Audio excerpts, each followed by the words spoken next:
Welcome back. Now let's look at this very interesting question. And this very interesting question is about mitosis.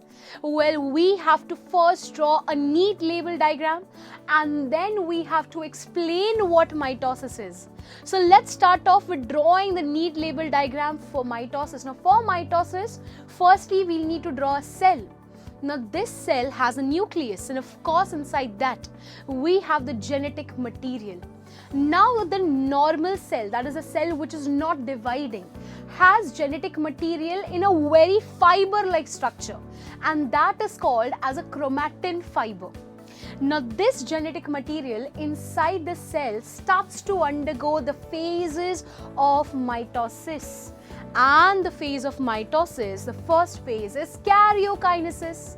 And in karyokinesis, the nucleus has to divide. So karyo means nucleus, kinesis means division. Exactly. So the nucleus has to divide. So for that, the chromatin fiber, that's the genetic material, they need to condense. So that is how they condense and then they form the chromosomes. Well, at this time, they have now started to enter into the first phase of karyokinesis, and that's the prophase. Now, in the prophase, the nuclear membrane will start to disappear and the chromosomes will duplicate to form sister chromatids. Now, this had 4 chromosomes in total. Now, if you can see the other one, this has 8. So that is basically it has doubled. So from 2n, this entire cell has now become 4n. That is from diploid, it has doubled the number of chromosomes. Why? Because now this will equally get divided in the other phase. Now this is the phase and in here the 4n will now get aligned into the central line, the equatorial plane, and that is called as the metaphase. So this phase wherein the 4n chromosomes will lie in a single line, that's called as the metaphase. And in the metaphase, then the spindle fibers will emerge. Now these spindle fibers will go and exactly attach the metaphase chromosomes centromere, and that's where they attach and that's wherein they'll pull out now, and that's wherein they'll enter into this phase which is called as the anaphase, wherein half of the chromosomes are pulled apart. So 4n will be pulled apart as 2n and 2n.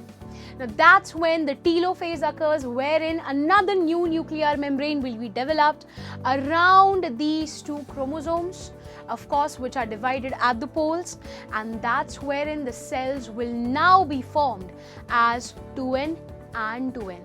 So this is the telophase. So this is the entire process of mitosis. Now after mitosis, of course, cytokinesis will occur, in which the cytoplasm will divide, leading to the division of cell. Now let's try to answer this question. So we have this entire structure, this entire scheme, which is mitosis, and of course we have the cytokinesis. So this is the karyokinesis and this is the cytokinesis. So we know that mitosis is also called as equational division. It means a cell, let's take for example the human cell, which initially has 46 chromosomes, will double up its number. Will double up in the sense it will become 92, and then it will divide into 2 cells as 46 and 46. Well, that is how the first cell had 46 and the other cells which are formed are also having 46 chromosomes, and that's why it is called as equational division. So this equational division is only and only performed by the somatic cells and the stem cells of the body. Now what do you mean by somatic cells? Well, they are all the cells of the body except for the reproductive cells, that is the sperms and the eggs. Now mitosis is going to be completed to 2 main steps. The first one, namely karyokinesis. Karyo means nucleus and kinesis means division, breakdown. So this karyokinesis is a process in which the cell and the nucleus of one cell will divide into 2 nuclei. And when it divides into 2 nuclei, it will then initiate the division of the cytoplasm so that the two nuclei can form two individual cells. And that's cytokinesis, that's cytoplasmic division. Now, when you talk about karyokinesis itself is completed through 4 steps. The first is prophase. In the prophase, we have condensation of thin thread-like chromosomes. So, in the prophase, in the normal cell, initially, the chromosomes are present in thin fiber-like structures, thread-like structures. In the prophase, that condensation will start. So the moment it condenses, it starts to form chromosome, those line-like structures. And due to this, they become short and they become thick. And they start to appear. Now when they are appearing, it is in the prophase, they will also duplicate. That is, from 2n, they will become 4n. And when they become 4n, they come along with a pair of sister chromatid. I hope everybody knows what a sister chromatid is. Yes, exactly. That is the pair of chromosome which together when joined appears like the shape X. So each one-sided part is called as a sister chromatid because both of them belong to the same chromosome.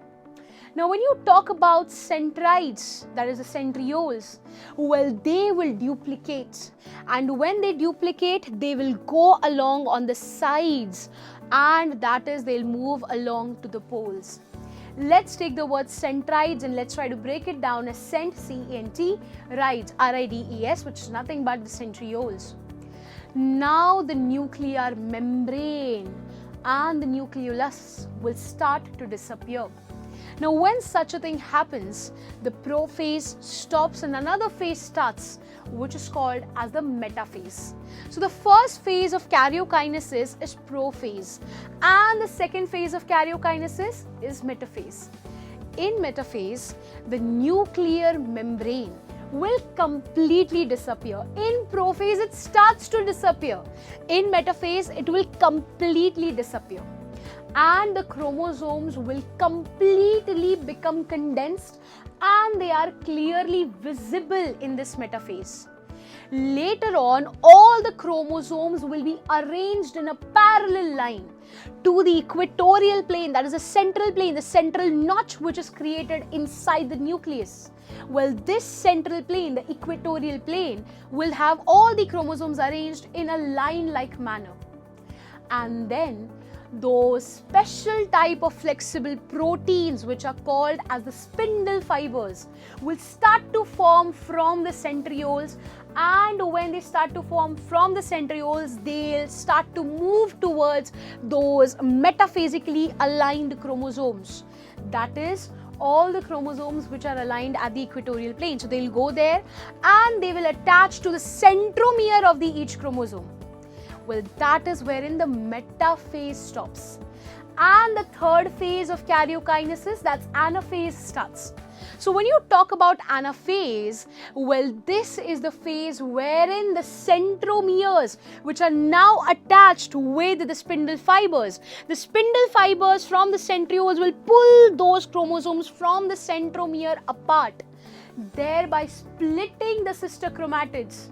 So each chromosome will separate and they will be pulled apart in the opposite directions with the help of these spindle fibers. Let's take the word centromeres and let's break it down as centro, C-E-N-T-R-O, meres, M-E-R-E-S. Now, when you talk about the centromeres being split up into two, then the separated chromatids will now be called as a daughter chromosomes because they are the chromosomes which will now go into new set of cells. Now, in this way, each set of chromosome reach at two opposite poles of the cell. So, if we have 92 chromosomes, when the spindle fibers will attach the centromere, they'll pull them apart as 46 in one pole and 46 in the other pole. And that is how the anaphase will come to an end. And that's wherein the fourth phase of karyokinesis will start, and that's nothing but the telophase. Now, this telophase, also called as the last phase of the division, Well, it will be when the chromosomes have reached at the opposite poles, and that's wherein a new set of nuclear envelope, nuclear membrane will start to appear.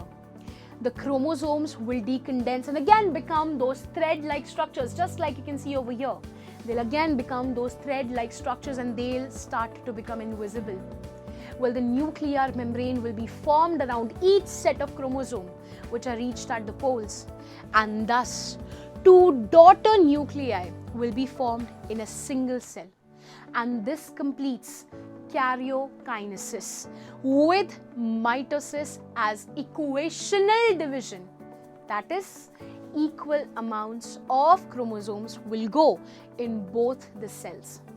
Now, once the karyokinesis ends, then starts the entire process of cytokinesis.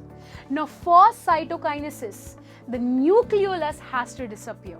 So, nucleolus will again disappear and they will enter or they will appear in each of the daughter nuclei. So, that's in the daughter nucleus, the nucleolus will appear. The centrioles will disappear. Spindle fibers will completely disappear, and this is how karyokinesis is completed and cytokinesis begins. Now, when you talk about cytokinesis, cyto means cytoplasm, and this is divided into two equal halves, and that's when the two new daughter cells with the daughter nuclei are found. In this process, a central notch, as you can see over here, a central notch is formed at the very same equatorial plane, and of course the cytoplasm from that point will start to deepen. Now, when it starts to deepen, it forms a structure like this with a groove, and thereby it completely separates, forming two new daughter cells. But when you talk about plants, well, in the case of plants, instead of a notch, we have a cell plate which is formed, and that is exactly along the midline of the cell, and thus in the plant cell, cytokinesis is completed.